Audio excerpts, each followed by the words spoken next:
Thanks for tuning in today. This is Ashley from Livid Lash, and today I will be doing another demonstration on how to practice microblading, micro shading, and ombre brow.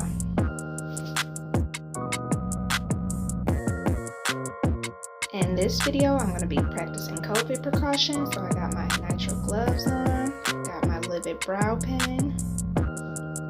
Today I'm going to be using a ruler. It has adhesive on the back so it can stick directly to the client's head.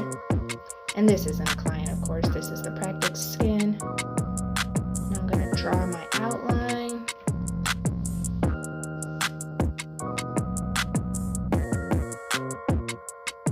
Here I'm using concealer to outline what I've drawn with the Livid eyebrow pen. Adding pigment to my pigment ring.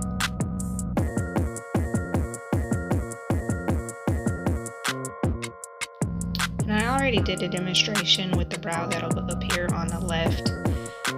You'll see when I wipe it away, but what happens is if you do not have your machine turned on when you're feeding in the ink will not take into the skin. The one on the right, I have filled the ink properly on the machine, and you will see when I wipe away that it did take in the manner that it's supposed to. When I start the top part of the outline, I want to make sure that I keep that inner corner closest to the nose completely void of pigment so that I can shade in later this area. You can fill it in if you'd like to, but if you fill it in, you won't have a micro shaded or ombre brow. You will have a very stark look.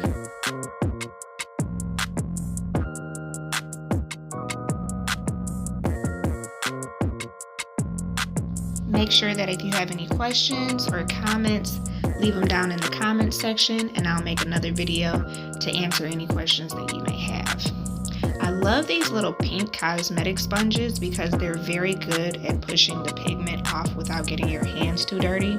You can't really see because I have gloves on, but it really doesn't allow the pigment to get on your hand because the sponge just soaks everything up.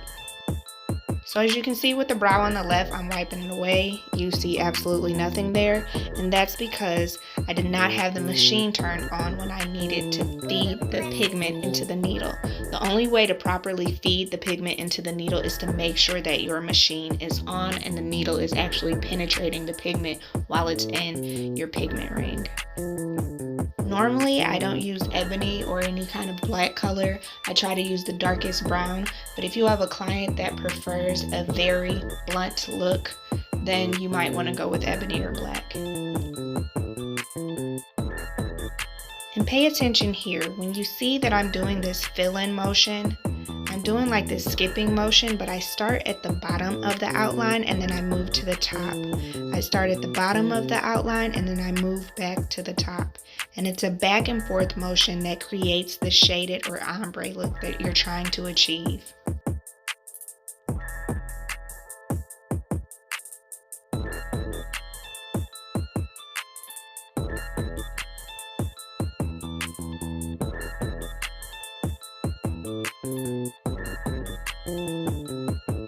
Getting a little bit more pigment,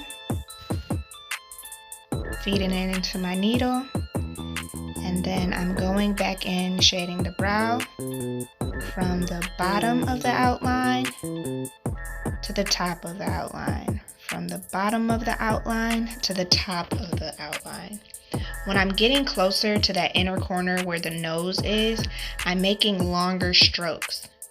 Toward the tail of the brow, my strokes are more concentrated and short. But when you're trying to do the fading or the ombre look, you want to make sure that your strides and your strokes are longer.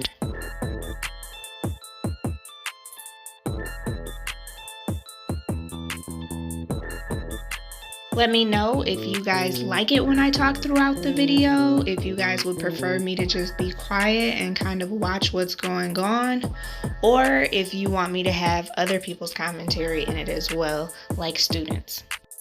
Here I'm creating hair-like strokes using the machine tool. You can also use the traditional microblading tool in order to achieve these hair-like strokes.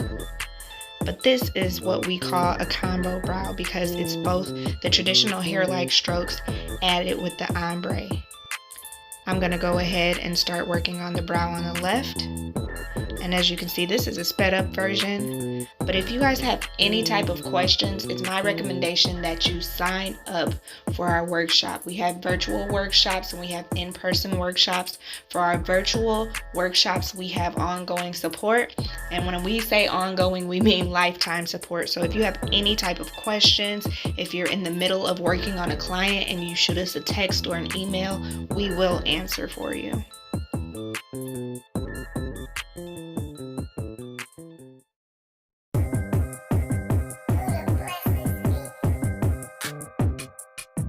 I'm doing some more shading just to make sure that there are no blank spots. And now I'm using the concealer to kind of clean up around the area so you guys can have a very good visual of what it looks like when it's done.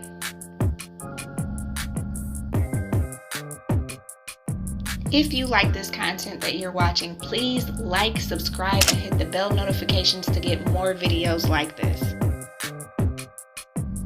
I used the sticky ruler for the top two brows, and now I'm going to draw a freestyle brow.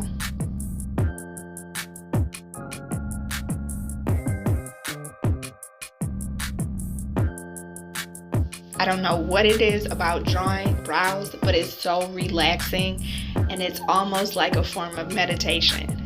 Let me know if you guys feel the same way too.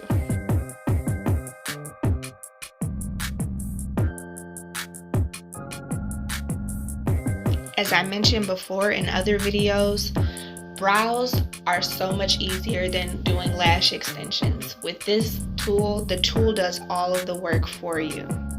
If you want to know how to do proper measurements or how to do brow mapping, you guys definitely need to sign up for our workshop at lividlash.com/shop.